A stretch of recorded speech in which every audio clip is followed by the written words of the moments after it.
Mr. Rohith, Mr. Mukesh, Johnson, thank you again for joining us. Just to give you a little context of the roadshow itself, in terms of what we are doing and how we're going about. So I'll just spend a few minutes.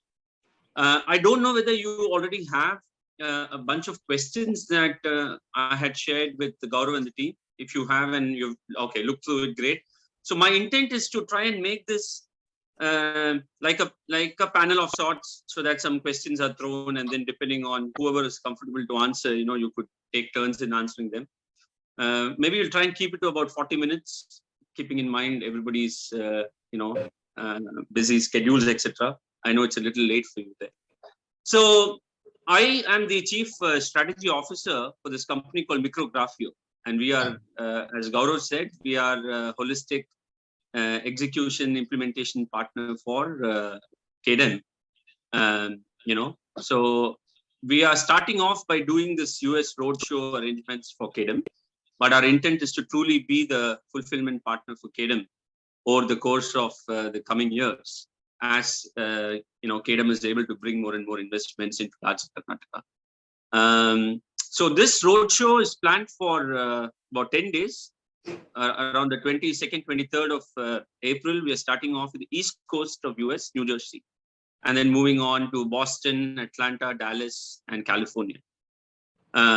So each of these events is about 3 hours, and the purpose of the event are 3 or 4 things. One is truly talk about why India and why Karnataka in specific in India. How does it differentiate itself from the rest of the states? Because a lot of our competition not only comes from outside India, it also comes from inside India, especially with the US, right? So we have to clearly differentiate ourselves. 2, deeper dive into the larger cluster of Karnataka, the new clusters which have been set up, and what are its specialities and infrastructure and talent and everything else. So the idea is to convey to them that the largest state of Karnataka is really ready and already chugging along in terms of its journey as a destination for the investors. 3, we are also going to talk a little bit about, some people have already invested in Karnataka over the last few years. We are bringing them as special guest speakers from the US itself, so that they can share an experience of a practitioner who has actually experienced Karnataka over the last few years. Apart from that, we are also going to have some panel discussions in every place.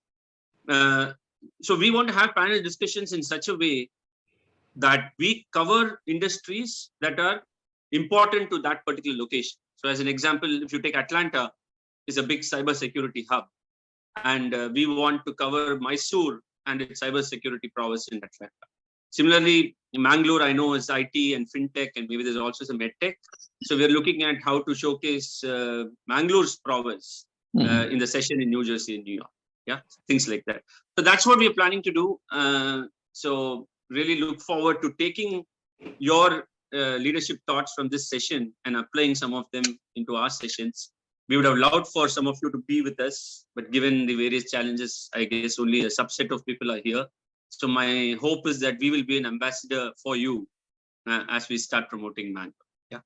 So that is the context.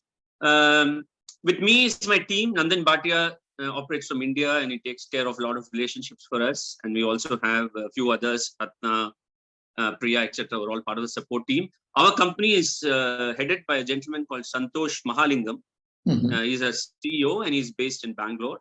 And we are in close connect with Sanjeev Naidu, Mr. Naidu, etc. Right? So that's the context. So before I start, a Q&A kind of a thing, if there's anything that you want to share, Mr. Rohith, Mr. Mukesh, or Mr. Johnson, feel free to, and then we can quickly start with the proceedings. Yeah, no question from my side. Mukesh has briefed me about the intent and also given us some kind of a background on the kind of questions that you'll be asking. So I don't have any specific questions from my side. Okay, thank you. Yeah. Same here. Okay, thank you, Johnson. Mukesh, okay, we can start off, yeah, with your permission. Yeah. So, yeah, I think Gaurav already set the stage talking about the flurry of activities that have been happening in Bangalore over the last year, and calling it the Silicon Beaches chapter, I think is very exciting. Definitely, as you must know, the US crowds are always excited about beaches. So to position our own town as a Silicon beach is exciting. Can you just spend a little time just going into the depth of the IT and the fintech focus of Mangalore? Because I understand that these are some of these specific focus areas. Can you spend a little time talking about the industries that you are focusing on and what has been the journey so far? Any of you? Yeah. Yeah, Rohith, you can go ahead and then I can add on. Yeah, sure. So, at the outset, Ram, our region does, close to, I think, $275 million in export revenues already. Okay, from IT, just IT. And if you look at different parameters of growth and progress, be it per capita GDP, per capita income, okay, and the performance in education in class 12, 10th or class 12, we are either number 1 or number 2 only to Bangalore. Okay, so at the macroeconomic level, our region has always been known for being a education hub. Okay, 23 engineering colleges, over 80 graduate colleges. So it's always been an education hub for a long time.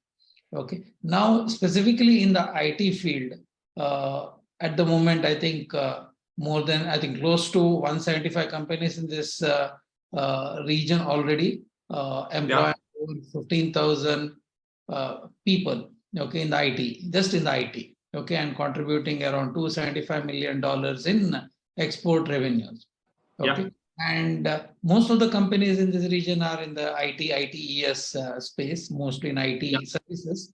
And then as a region, a lot of this is, we got a background in banking. As you know, 5 of the nationalized banks in the country out of 12 when it was nationalized were born in our region. So, there's a strong entrepreneurial spirit in this region, and a strong background in financial services and all. And that, I would say, is a secondary focus, making it a fintech hub and making it a BFSI kind of a focus. That is the second part of this region. The third part is trying to grow this region more from an AVGC perspective as well.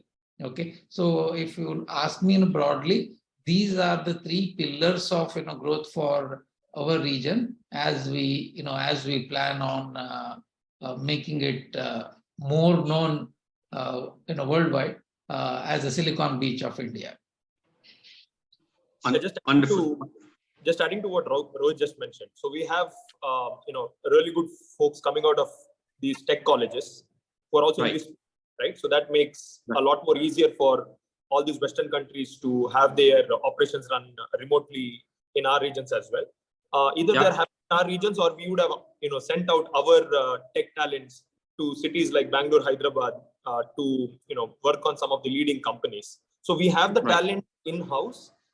We also have a lot of veterans who have worked in the industries that he just mentioned. And at the same time, we have a little more upcoming sectors like entertainment, he said about AVGC, also medical, in terms of medtech or medical tourism or allied fields of tourism also booming in our region. So this is just add on to what Rohith just mentioned. Wonderful, wonderful. Thank you, Rohith and Johnson. Interestingly, my wife graduated from TAPME, so I have personal affiliations to Mangalore, and connection, in everything. yeah. And also, interestingly, I'm a career banking transformation guy. So I worked with Citibank for about 17 years, primarily transforming banking operations for Citi globally.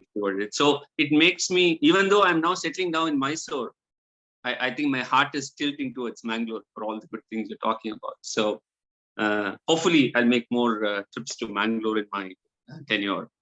Thank you so much for that information on the focus on BFSI. I know, as you rightly said, 4 or 5 nationalized banks have come out of there, and that gives you solid foundation to provide advisory services to actually many BFSI fintechs, I would assume, right? Because the wealth of management talent available is probably second to none, because I'm not even sure if Mumbai has been responsible to create so many banks as the Mangaluru region has, right? So that's quite special of it.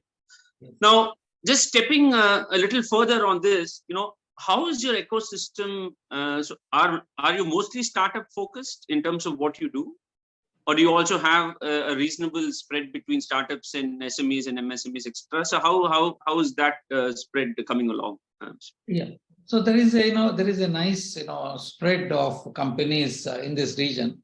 Let us start from the top. The Infosys has a very large facility in our place. They are employing close to 3,500 people in our region. There is emphasis, and there are at least 6 or 7 companies which employ more than 1,000 people.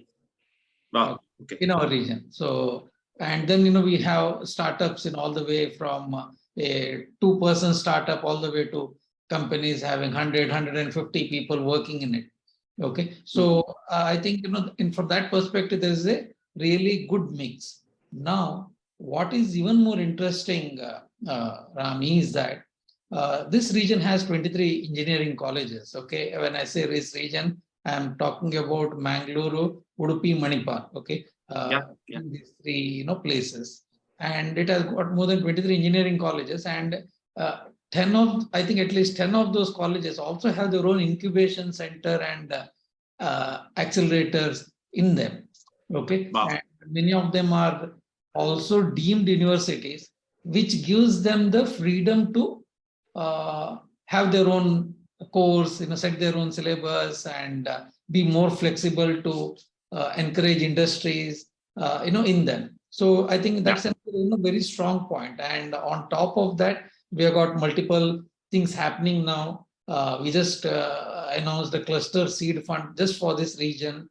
A new private venture capital firm, Ventana Ventures, opened in this place. There is a Karnataka accelerator network. An accelerator network, from the Karnataka government was recently opened in Sayadri, college. Johnson probably can speak more about it.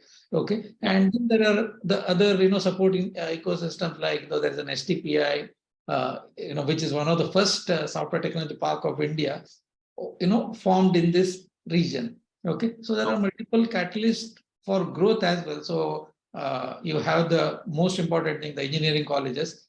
Between these 23 engineering colleges, they produce at least 10,000 computer science or allied field graduates every year. Wow. Okay, wow. And if I look at while we employ 15,000 engineers in these local companies, probably there are another 50,000 engineers in this region who are working remotely.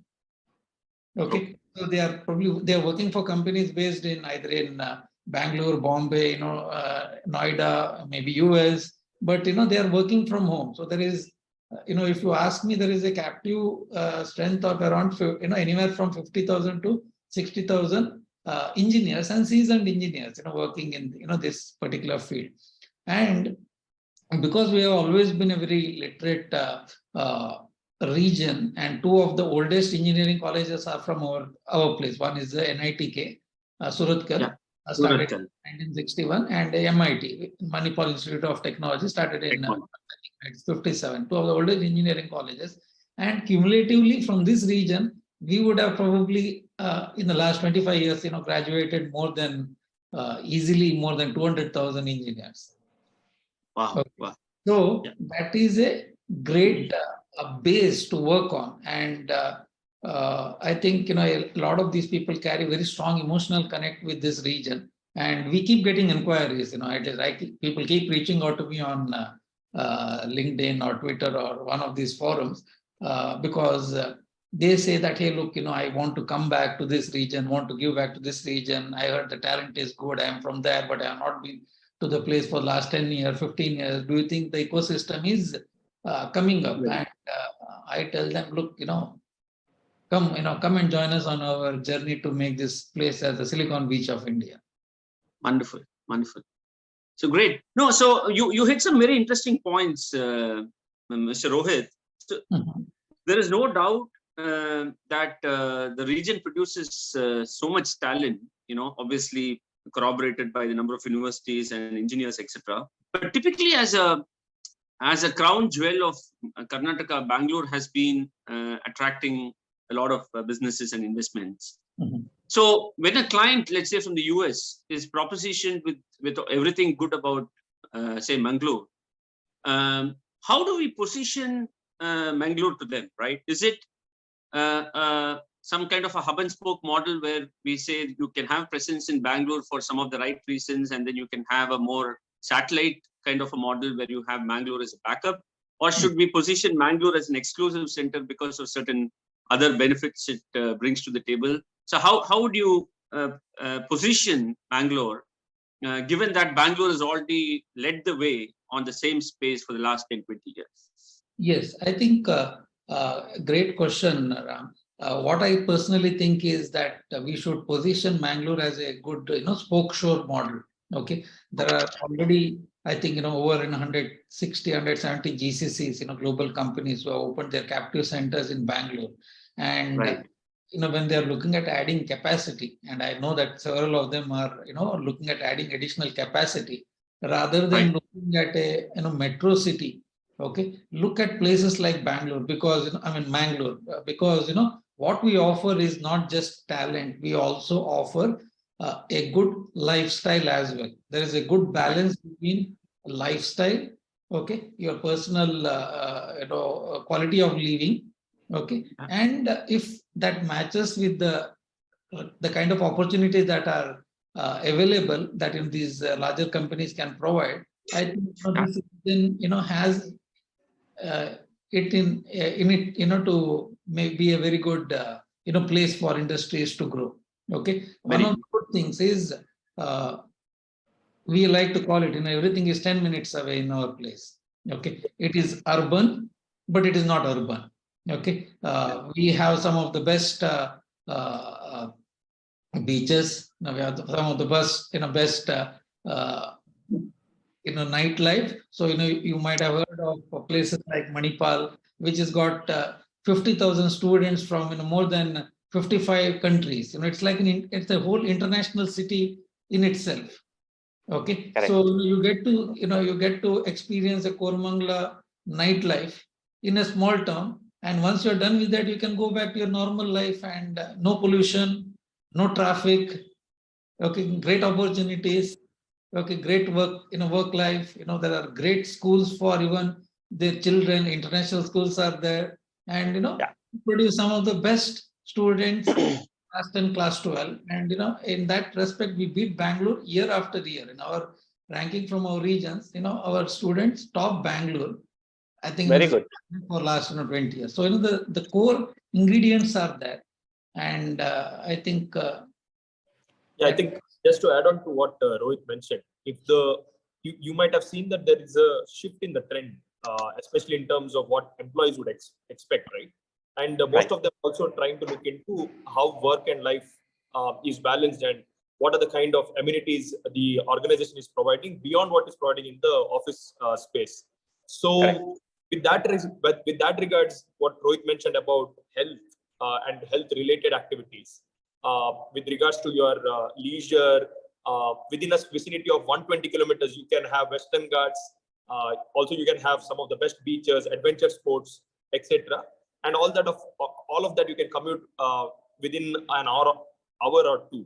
You also have a lot of delicacies in Mangalore, which are probably famous across the country as well as the world. I love neer dosa. Exactly. So you can have access to all of those within. So I think it's beyond what. Of course, you have the talent. You have all digital access today. The infrastructure is just great for you to work even from Mangalore and neighboring regions from Mangalore. But at the same time, you package it all with the lifestyle and amenities that provides you more than just the work, and also some of the best access to healthcare, education in Mangalore. That I think is a great positioning for what is Bangalore is offering, and then or possibly any other cities versus what Bangalore is offering. All of that plus this. Wonderful. Thank you, Rohith and Johnson, for eloquently talking about the importance of the quality of life aspects, etc. In fact, even us as a company, our vision, and this is something I keep talking to our CEO, is to help every Indian resident to be able to go to work within 10 minutes of where they live. Yeah. Right, 10-15 minutes is what we think is ideal for somebody to go to work, because if 10-15 minutes becomes a reality, then work from home and other options become incidental. It will not become the core focus of what we are trying to do.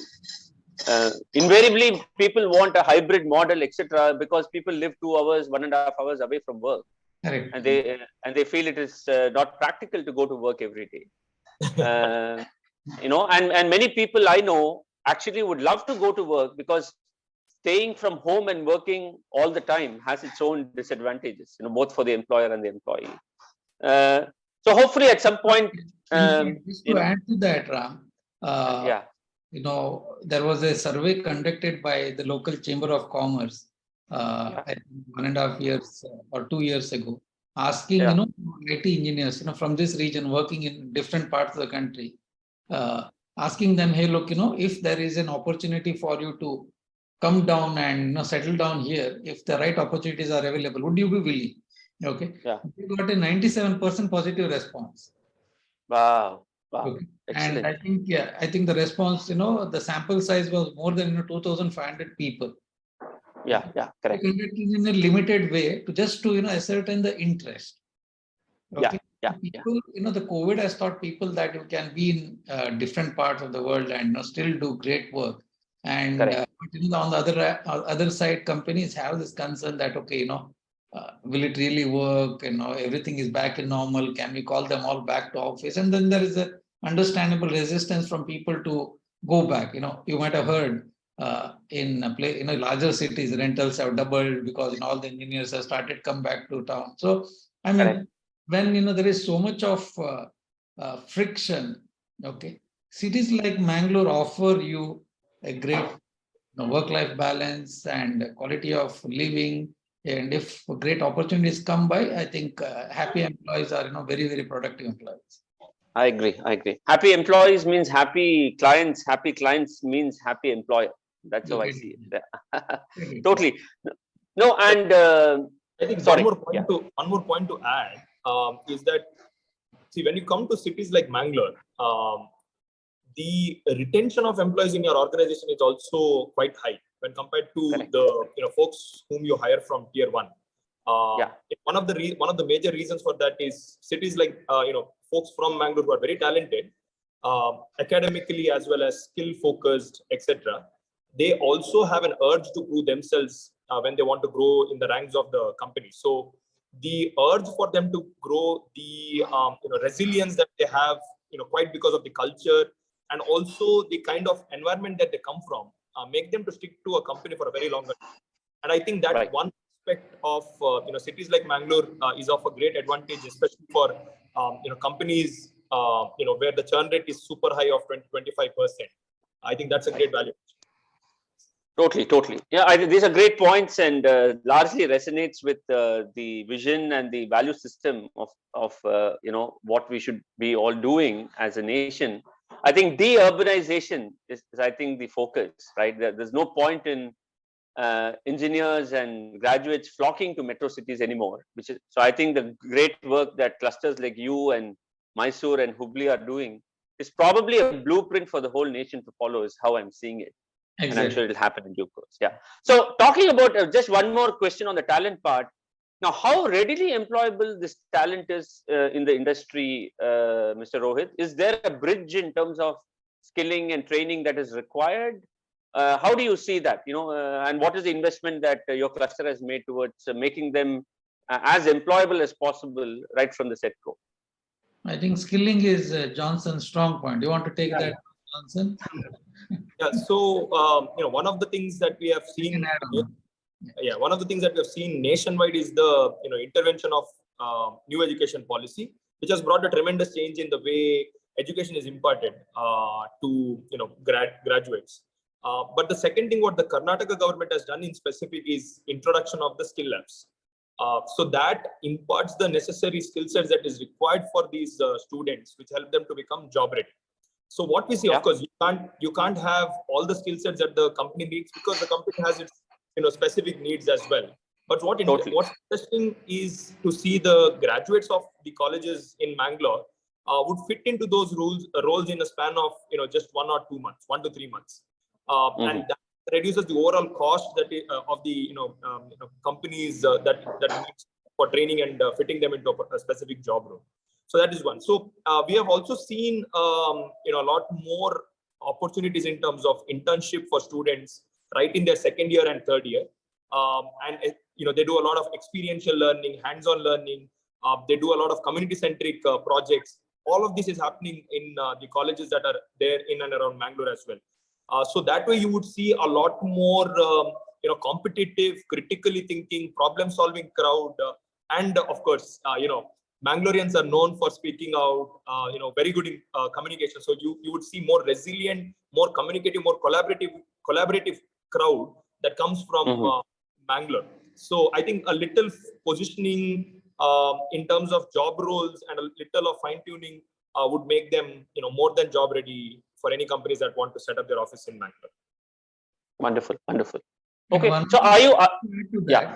See, the proximity of the colleges, local area gives a great opportunity for local companies to work closely with the colleges to tune some of the things. Okay, for example, when we were at Robosoft, we had helped set up a specialized lab at 2 or 3 engineering colleges locally, and we were telling them, look, during your third year, fourth year, why don't you give projects in this area? And we are working with the faculty there. And while the college gets a state-of-the-art lab, we get students who are trained in that area, and when they join us. So our region produces 10,000 students in every year. So that's a great opportunity for industries not just to come here and look at the talent, but also groom the future talent pool as well. Yeah, and just adding to that, there are enough center of excellences also in the region, Mr. Ram. We have center of excellences on AML, data science, cyber security. We have more sophisticated laboratories on biomedicals, etc. So all these center of excellence, of course, we are setting up one on fintech. Although there is already an extended virtual setup that is extended from unicorns who are in Bangalore. So all these facilities are available for folks who are graduating from Mangalore colleges. So that way you'll still see a very refined, very specialized, competent crowd also emerging from Mangalore region. And as Rohith mentioned, when we are graduating about 10,000 students, you will definitely bucket them in different levels. But you'll always have about 10 to 15% of students, which is still a huge number, who are very competent, and somebody who would be picked from for very product focused companies. And although you would see in Mangalore right now, we are having students who are being placed in top companies like your Mang companies, Meta, Apple, Google, your folks being placed in Microsoft, Netflix, and all such companies. So that kind of gives you an idea of the quality of talent that is being graduating from Mangalore. Super. Very inspiring. That is graduating from these colleges, get placed even now. Yeah. In fact, we have some of the highest placement rates. Wonderful. No, in fact, I hope my data point is correct. I am told that Mangalore is the third most employable city of India. Yep. Is that the right data point? Yeah, it was a huge pleasant surprise to me when I heard this a few weeks ago. Something I was not aware of. We are silent workers. Just that we have taken it made an attempt to brand ourselves more openly. Wonderful. As they say in my language, I'm born Tamilian, but I can speak a few languages. In my language, they say a full vessel never makes noise. It's only the empty ones which make. Thank you.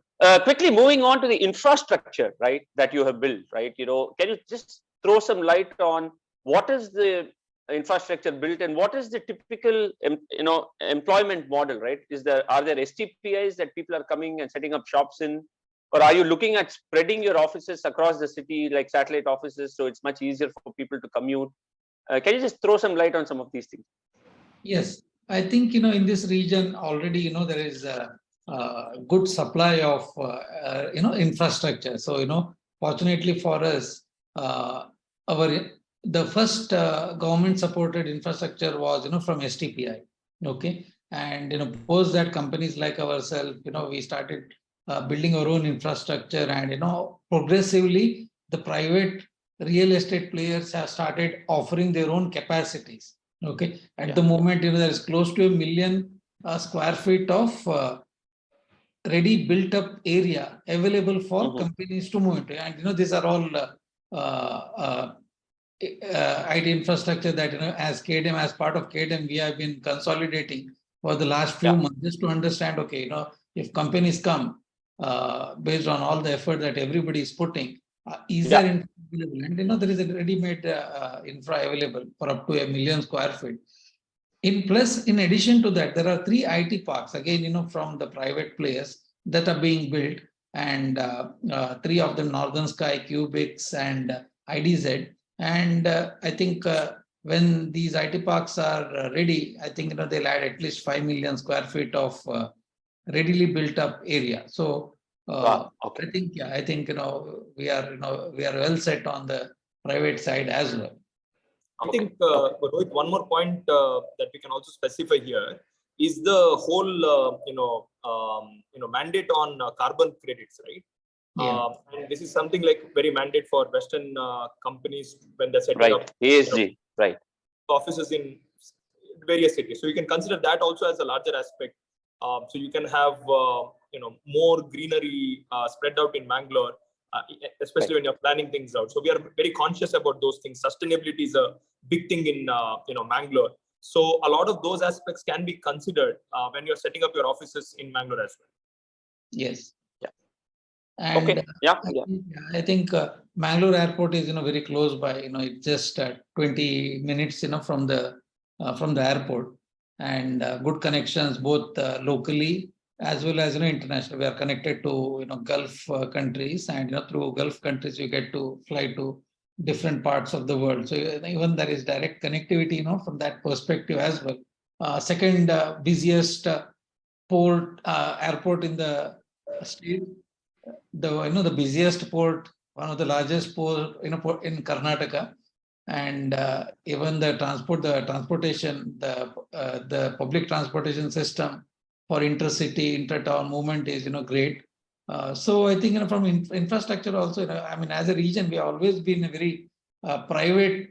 Private enterprise has been very strong. So even in transport also, you don't see much government transport. And they say that if they had allowed us to build our own railways, people would have been building railways also, just like we're building. I think one of the things to mention here is, of course, we have the last mile connectivity, set.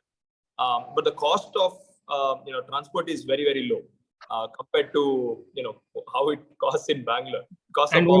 And also one of the cleanest and punctual public transport. Yeah, that's true, because we have seen across India. Morning, most of our operators are private operators, so they start the morning by cleaning their buses and all other stuff. It's nowhere. So the last mile connectivity is mostly run by private organizations, right? Yes.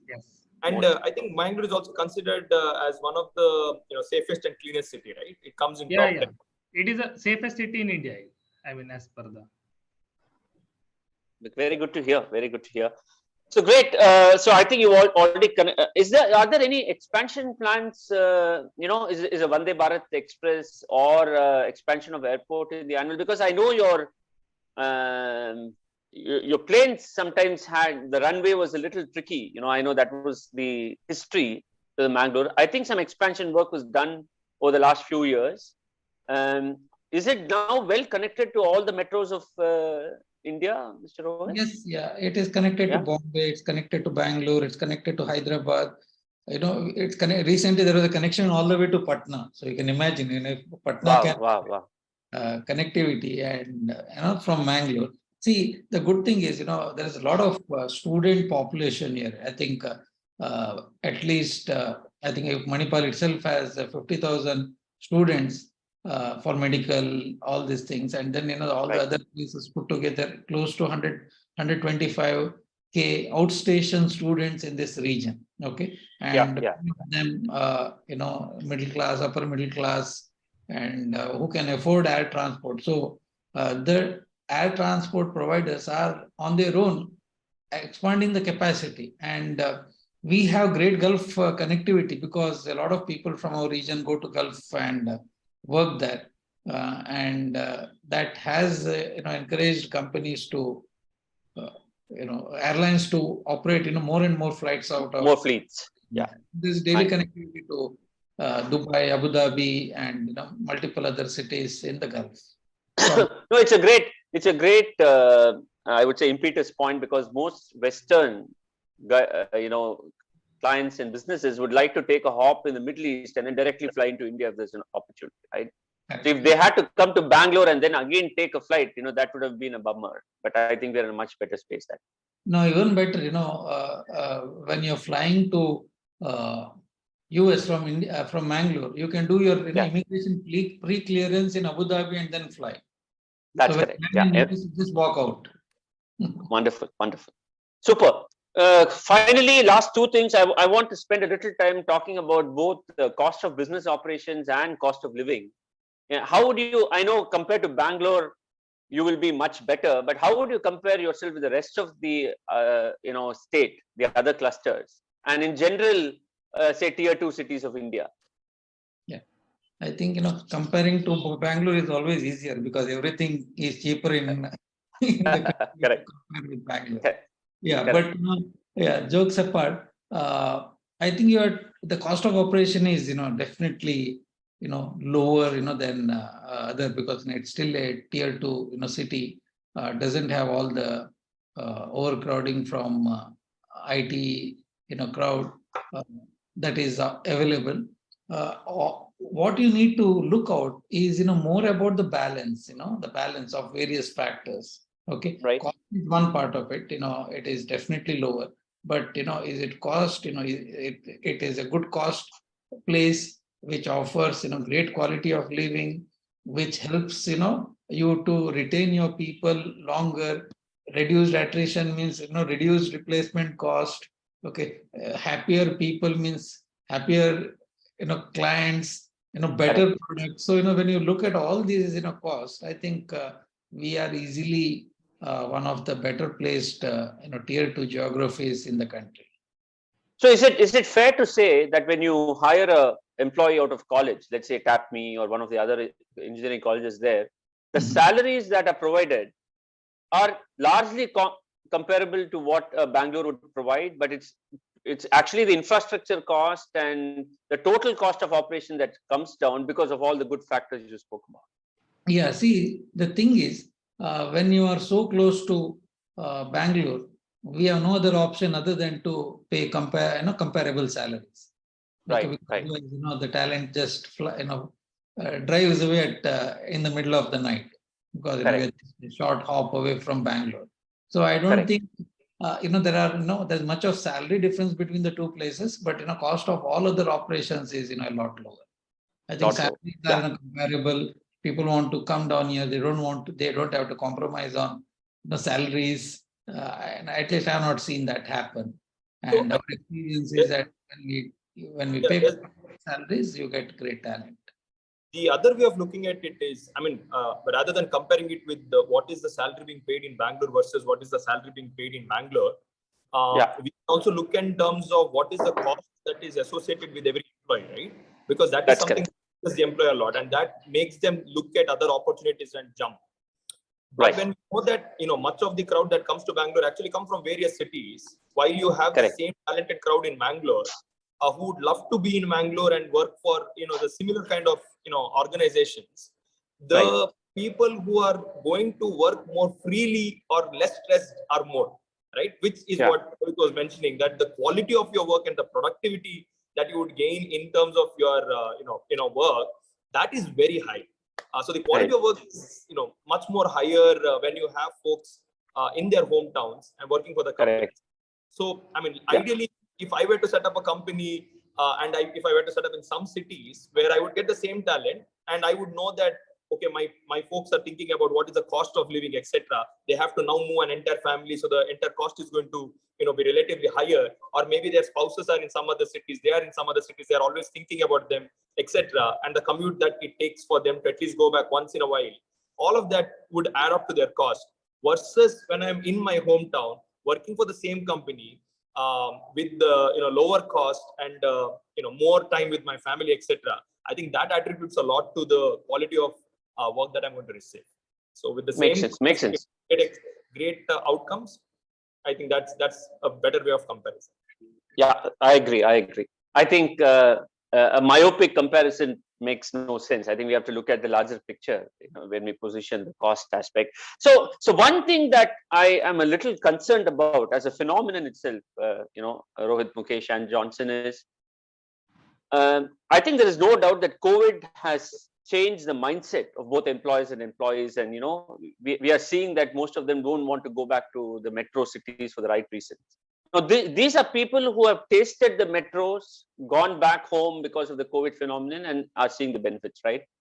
Now, the college graduates, right, for a long time, their dream is actually to make it to the big city and then make it to the larger geographical map of the world, right? To be abroad, etc. Now, how do you see that changing, and is the state doing something special to make sure that college graduates, feel as comfortable and as excited to be in the tier 2 cities, right? Because for a long time, if you take a city like a Mysore or a Mangaluru as example, or any other tier 2 cities in any other state, there was a labeling of either it being a large town or a sleepy town that was probably embedded in the minds of the youth because they wanted to be in happening places, etc. Right? So I just want to understand from you, is that phenomenon changing, and is there some specific measures that the state is doing to ensure that the talent which actually graduates from tier 2, which happens to be 80% of the overall talent in India, right? How a significant portion of that can actually be retained in the same place is something that I'd like to understand. Yeah. So the way I look at it is, Ram, we are probably now in the at least 25 to 30 years after the whole IT phenomena started, right? And what is happening, and we are seeing that on our own as well.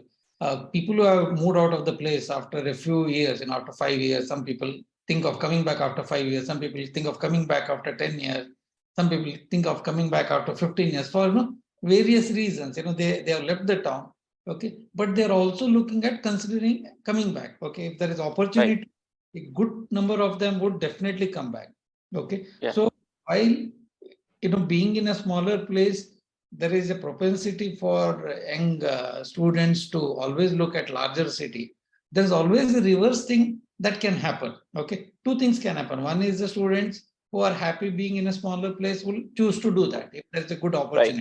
Sure, at least 25 to 50% of them would have that thinking that, hey, look, let me stay closer to a hometown as long as opportunities are good. Great cutting edge work, good salaries, okay, are available.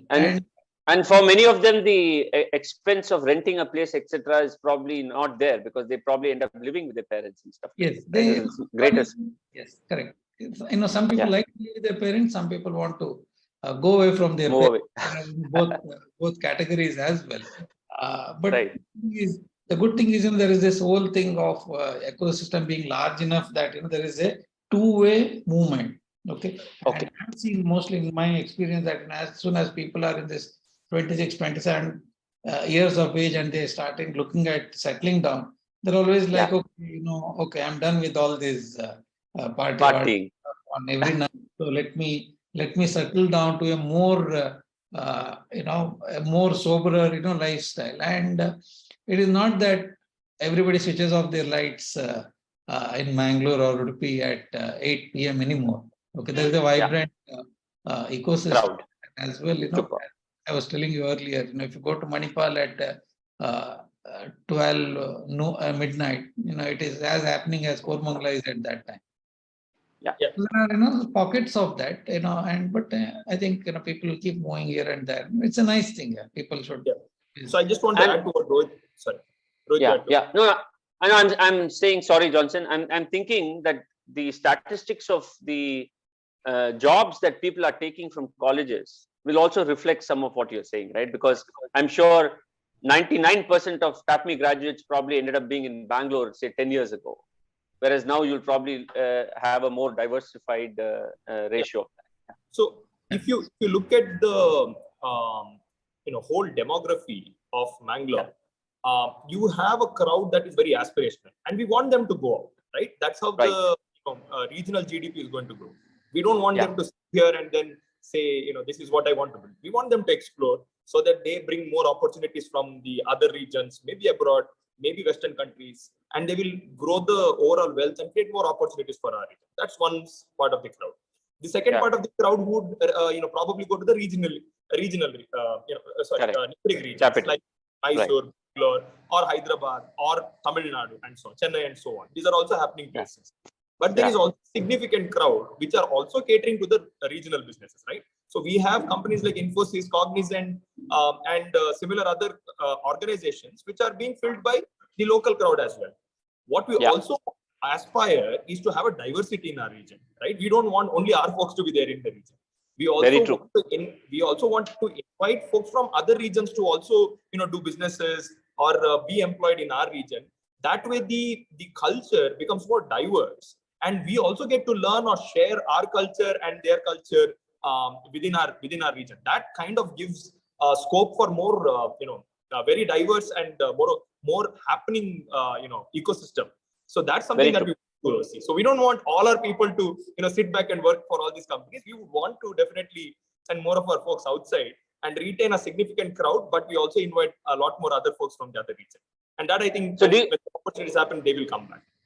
Wonderful. So do you already see that? Because I know in Mysore, the mix is a little more cosmopolitan, right? People from different parts of the country have already started, settling down there. Do you already see that in Mangalore? And do you also see some international pockets, setting their bases in Bangalore?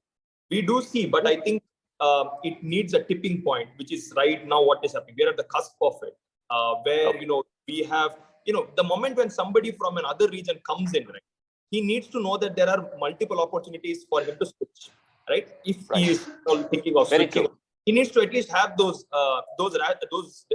pointers to make a rational decision. So that's where we are right now, right? So the more companies flowing in, more opportunities being created, also invites a lot more talent from other regions to flow into our region. And of course, like what Rohith and we were mentioning in the beginning, we were never branding our region because we were minding our own business. But I think right now we have all come together to, kind of speak about our region, celebrate the best practices of our region, and invite the rest of the world to take the opportunities or make the best out of what our region is willing to offer. And I feel that could be one of the reasons where we would see more diverse crowd participating in our region. Super. So I want to end this with just two things, last things. I'm conscious it being 10 o'clock. One is, I know you already have companies in Mangalore, and probably they have great potential to expand, based on the good experiences they've had. Or you might also have some companies that you think are well placed to choose Bangalore as an operating center. So offline, if there are some specific companies with some CXO names or something that you have in mind that we should target for our road shows, not just invite them to attend, but also maybe have them come as a speaker or be part of a panel, etc. Because we also want people to come and inspire the other audience on some best practices and best stories that they have to narrate, right? So if you have a company that already has a 250 or 100 member unit there, but you think they have tremendous ability to expand, I think this will be a great opportunity for them to come and see some of the things we are doing and probably get some personal time with Mr. Naidu or Mr. Sanjeev, etc., along with some of us, so we can explore that. Similarly, if any CXO is willing to come and speak for a few minutes, 15 minutes on the good journey they've had, we would love to invite them personally for this session. Yeah, I just want to leave you with that. So before we wind up, any one liner that each of you would want to share on how do you see Mangalore in the global map of IT and startup? How do you want to position Mangalore?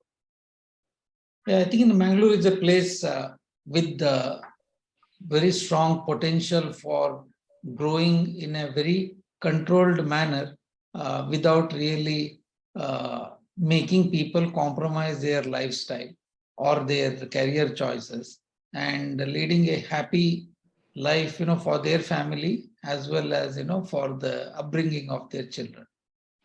Yeah, I think just adding to what Rohith said, I think Mangaluru will be the best example for the convergence of best of work and best of life. Wonderful, Johnson. I appreciate that. Yeah. Mukesh? Exactly. So see, first is quality of life, but I have 3 numbers. Okay. By 2030, our only aim is to have that kind of setup. 200,000 employees working from here and 20,000 crore export. And maintaining the well-balanced that lifestyle what Mangalore offers. We don't want to become like a Bangalore, that is for sure. Mangalore will be Mangalore. But yeah, with all good work-life balance. Wonderful, wonderful. Okay, thank you so much. We want people to change the way they live, work, and play. Absolutely. Yeah. Definitely. No, so thank you so much for your time, Mr. Rohith, Mr. Johnson, Mr. Mukesh.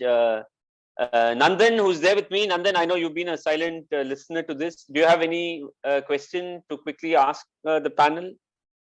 No, thank you so much. Before that, I want to say something. Okay, so Yes. we at least me, Johnson, and Rohith, we expect at least few of the companies to come from US and settle here after the roadshow. That is our expectation. No, very true. Sure. Yeah. See, Yeah, any help needed to ground them, everything we'll provide on ground facility. Everything we'll do it. But yeah, we want few of the companies to turn out here. Sure, yeah, I will connect with you offline, get some information from you so that we can pursue that over the next 7 days. Yeah, Nandan, over to you. Yeah. Thank you so much, Rohith and Johnson. You are a true ambassador of Mangalore, as an emerging cluster. And we are confident under your able leadership and guidance, we will grow. And Mangalore is going to play an important role in the growth trajectory with respect to economy in Karnataka. So all the very best, and we shall be in touch and we'll work together and collaborate. Thank you so much, Ram, for the wonderful session. Thank you, Nandan. Kevin, do you want to say anything on behalf of KDEM? I think Gaurav has stepped out. Yeah, absolutely. So Ram, you've been a great moderator, and I really want to thank Johnson sir and Rohith sir, and of course our cluster head, Mr. Mukesh, for. Yeah, that is what I wanted to just tell Ram. Even I represent KDEM here. Oh, sorry. That is the reason I was quite whole time. So no, I think we are all representing KDEM. Yeah. In fact, I tell everybody I represent KDEM now because I'm so ingrained in the whole philosophy that so I think we are. Thank you. Sorry for and, that. We're all representing Digital Karnataka and the US roadshows. Single team. I've heard a lot about Johnson sir and Rohith sir, and personally a great fan of your entrepreneurship style.